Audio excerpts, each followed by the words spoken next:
guys, welcome back to A Powerful Rise. My name is Shelby. And I'm her wife, Cheree. And we're back. We've been gone for a bit. So some of you guys know that we have 3 kids, right? And well, there's a surprise. We ended up having a 4th one. So little Raina James. Little Raina James. So we have Stevie, Grayson, Kane, and Raina James. Yeah, and things got real busy. They got busy and consistency with this was not there. Yeah, but today we are going to interview Cheree. I have written down some questions and I think it's going to be a good time. Very good. Right. So let's start. Number 1, what does a powerful rise mean to you? So a powerful rise means to me, I think that it's a company name that we came up with in 2020. COVID, we were in the middle of it. And we started looking at our life and all the things we had to overcome, the things that we chose to overcome. So a powerful rise means to me is adversity, like coming from something that was extremely challenging and overcoming to turn it all into a positive. I love it. What is your hope for a powerful rise? Well, the hope has always remained the same. So even when we started this, our hope was to help people. Not necessarily like heal people, but give them tools and support and a community to where they can shift their perspective and change things that happened that possibly were negative in their life and turn it into a positive. Yep. Do you believe in God? I absolutely believe in God. Even as a small child, I always felt like there was something bigger than myself that was maybe something that was unseen. I always had this energy within me. I always knew that there was something more, and I was blessed with some intuitive gifts too, which was really exciting, as a small child, which most of us are anyway. But yes, I believe in God and a power greater than myself. How important is spirituality to your life now? It's everything. Spirituality is what has helped me through life. I don't have family. Biological family is not in my life by choice. And my higher powers, which actually helped me through most of everything. And my spiritual community has been nothing but unconditionally loving and supportive. So it is everything. It is everything. What demographic are you hoping a powerful rise touches? Demographic. Well, I've always had a gift to communicate really well with women, and teens, but obviously demographic, I would be open to anybody who needs tools, who has an open mind, who wants to better their life, So to me, my demographic is anybody who sees value in shifting your perspective to live a life beyond your wildest dreams. Yeah. All right. What spiritual beliefs are you trying to instill in our children? Our kids? Yeah. Well, they attend our church, which we attend Centers for Spiritual Living in Newport Mesa with Dr. Jim Terrell. And they're part of the youth program over there, which, is very important. Yes. I want them all to believe in something greater than themselves. I want them to have a knowledge to act proper or be sweet, be kind, act from a position of love, right?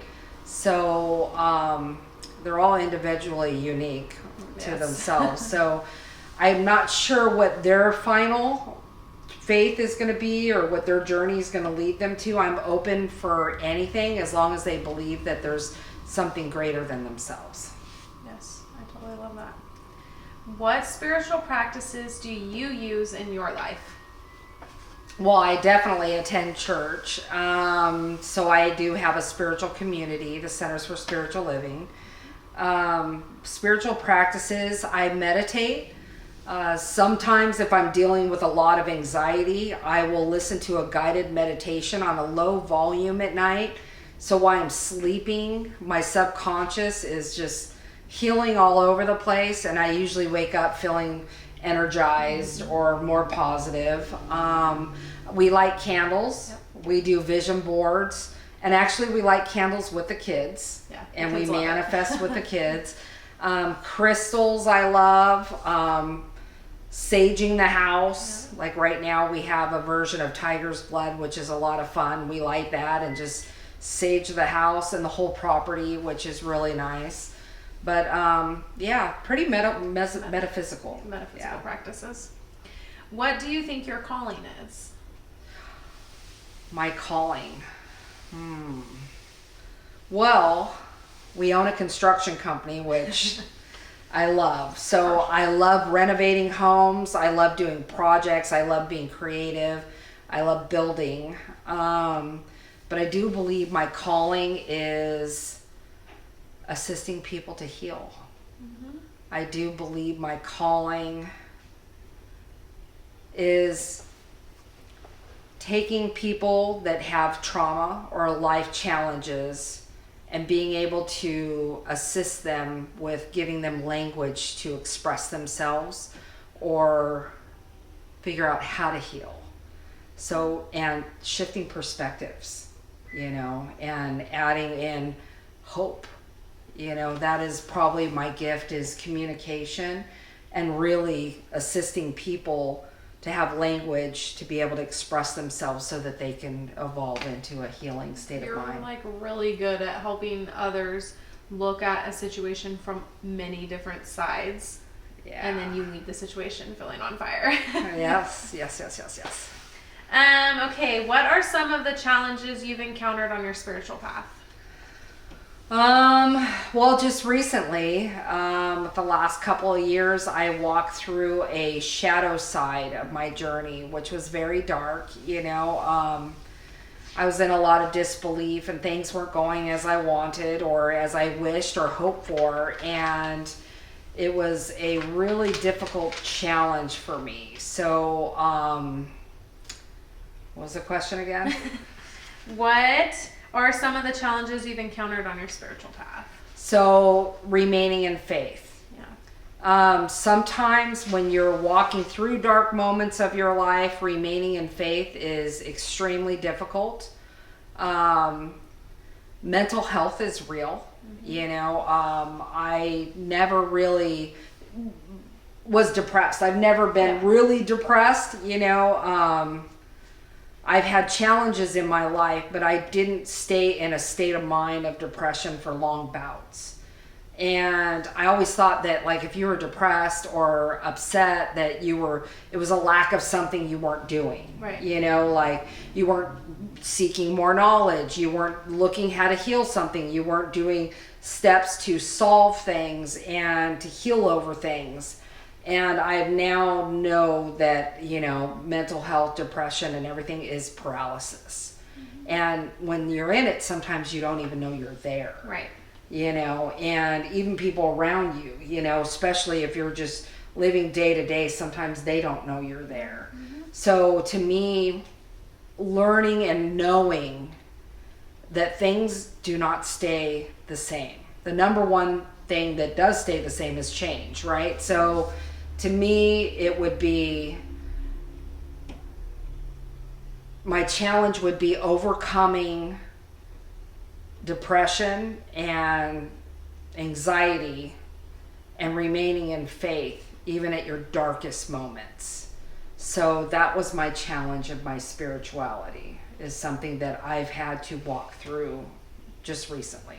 And I watched you walk through it, and I can never explain how proud I am of you, because it was a lot. It's a lot. It was a lot. Yeah. So if you are one of those people that have walked through challenges in your life like that, we want to say we're proud of you too, and we would love to hear your story. Yes, please. I think people knowing that there's another side that you can get to, even if, like, our duration was 2 years, we walked through that for 2 years, and it was excruciating, you know, but we are on the other side and we are on the mend, and we have great, great, powerful beliefs that healing happens, and I'm not the same person as I entered that with, and I'm glad for the lesson. Yeah. Yeah, I'd agree with that. You ready? Yes. Is there a specific spiritual teacher, book, show, or experience that has deeply impacted you? Oh my gosh, there's so many. Mm-hmm. There's so many teachers that I have had.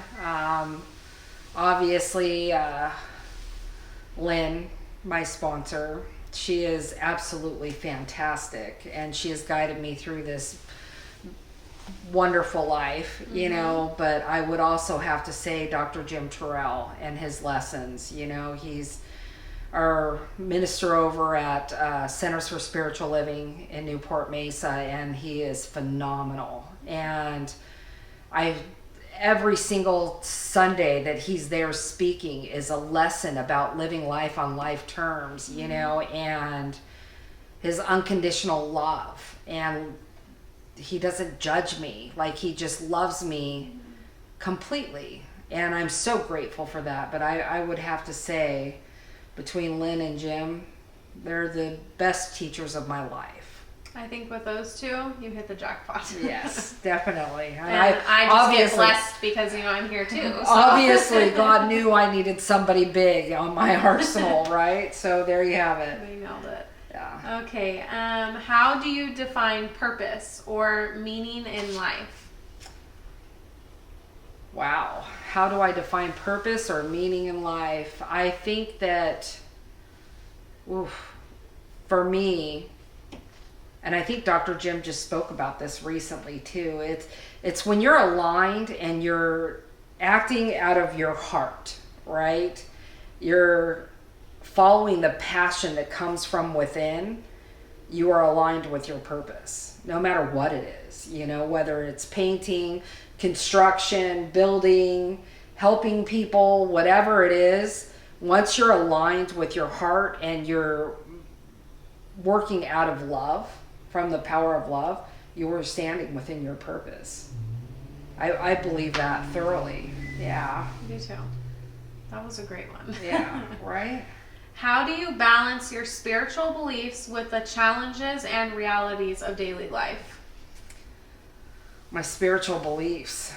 You know, I'm not perfect. I'm definitely not perfect. I have challenges. Like, we were just driving in the car the other day, and some lady was just going off on me. Yeah, you know, because I didn't have my signal on. I went, even though it was my turn, I didn't have my signal on, and you could see her maneuvering her mouth in the car and being very aggressive. And I think I puffed up like a Japanese blowfish, and I told her to zip it. So those aren't my proudest moments because you never know what somebody's going through. So I think that, like, being reminded constantly, taking classes through my church, turning it over to my higher power. We giggled about that so much because it's just kind of like, oh my gosh, you know, like. I think we left church service and it was, I'm going to live in peace today. Oh, I'm going to live in peace today. And then I'm telling some lady to zip it in the car, like, what, you know, because I can't really say bad words, right? Because my kids are in the car. So I'm like, just zip it, you know, and I feel all puffy because we're working out, right? Yeah. But also, like, I think that, yeah, you told her to zip it, but because of what we had just heard in church, I'm going to live in peace today, you didn't stay in that. You were just like, we laughed about it and we moved on and went in peace throughout the rest of our day. And we prayed for that lady too, you know, but you know, sometimes life, it's perfectly imperfect. There's things that you could do and there's things that you don't do. There's moments where you wish that you were better and that you were aligned better, you know, but I think it's kind of unrealistic to sit there and think that, like, every moment of every day you are completely spiritual and in the zone, you know. I think it's unrealistic.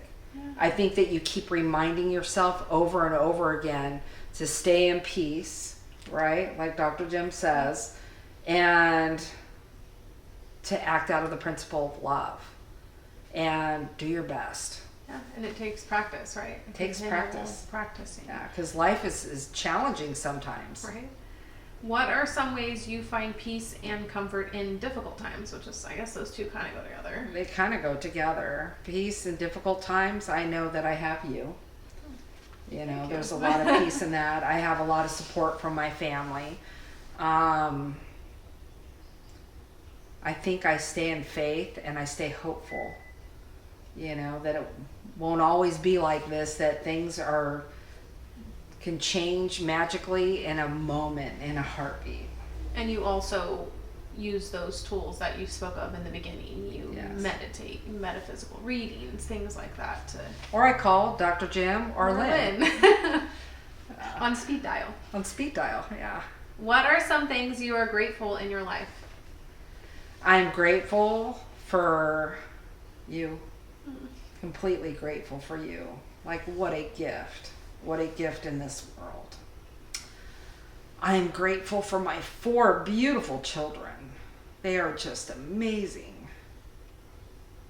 I'm grateful for all the magical things that the universe has given us and God.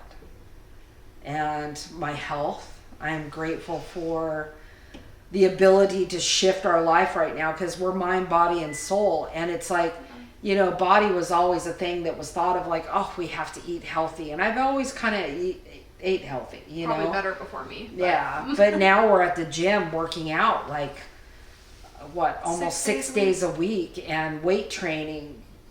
And I feel pretty strong and great. Mm-hmm. And it's just, this is like only the first 2 months, 2.5 months, you know. And so we're going on month 3, and I can see the difference in our body, you know, but... Yeah. What's the question again? No, you were good. You answered I just keep talking. What are you grateful for? You're grateful for, I'm grateful being for healthy my health. Yeah, my spiritual family. I'm grateful for my friends. Yeah, I'm grateful for my friends. I'm grateful for everything. Yeah, you do have a lot to be grateful for, huh? Yes. Me too. What are some things you are learning about yourself and your spirituality at this time? I think what I'm learning about myself right now is that I put others in front of me all the time. Mm-hmm. Like, I am like the last thought. So my goal is to make sure that everyone around me feels loved, safe, and they can accomplish everything they've ever dreamt of. You know, and sometimes that's in spite of me, you know, and what my dreams are. I am learning that guilt is something that I carry, and I feel responsible for everything, and I have to remember that God is in charge. I am not. Mm-hmm. And I'm also learning that I don't have to be perfect. I don't have to be the best. I don't have to be a constant overachiever. And I also have learned that I've made mistakes, and I have to forgive myself. And yeah, and I think that's what I'm learning right now. Yeah, you are. You definitely are. So this is the last question, and it is, what are you currently working on to develop a powerful rise? Well, currently right now, I have Dr. Jim that keeps telling me, you got to write a book. You got to write a book. And I think we are in the early stages of creating a book for a powerful rise and a workbook of a way that you guys can actually have a tool in front of you and write things that, you know, you need to heal over and ways that you can get through that. So that's currently what is in the works, which is really exciting. Also too, now that our kids are all at a certain age to where we have a little bit more time, we're trying to actually incorporate more podcasts within A Powerful Rise. and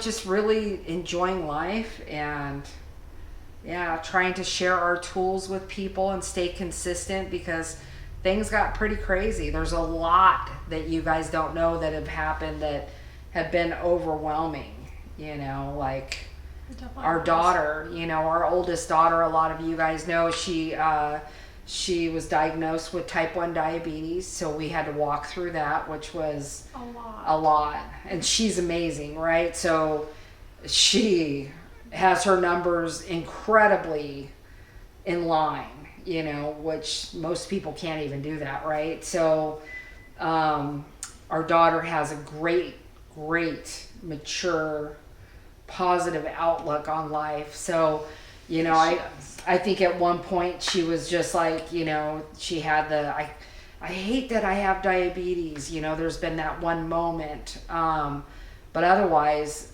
she's very proud of who she is and the fact that she has diabetes. She is. She's the rare one. Yeah. But the whole family shifted, and we all changed the way we ate because we wanted to support her in her diabetes. So we don't eat a whole lot of sugar. Sodas is something we used to drink. We all shifted how we ate. Which really just made Stevie's life normal. It wasn't like Stevie's outcasted. We all are on the same page as Stevie. Yeah. And that was it. And that's what our family does. We work as a unit. Mm-hmm. We practice love, and no man left behind. Yeah.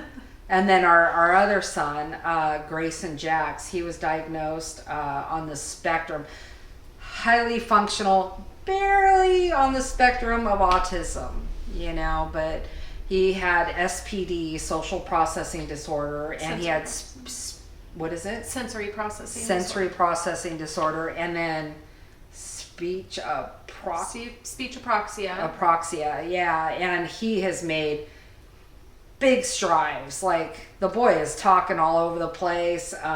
What's crazy is a couple years ago, he wasn't talking. Now we could sit this big boy right here and have an interview with him, and he would answer. We should. He would. Yeah, they're fun. Which we're going to introduce more of the kids to you guys on the podcast because they're magical. They're just amazing kids. They touch everybody they come encounter with. I mean, everybody just absolutely adores our kids. We are so blessed. There's been so many magical moments that we will be sharing with all of you that have taken place.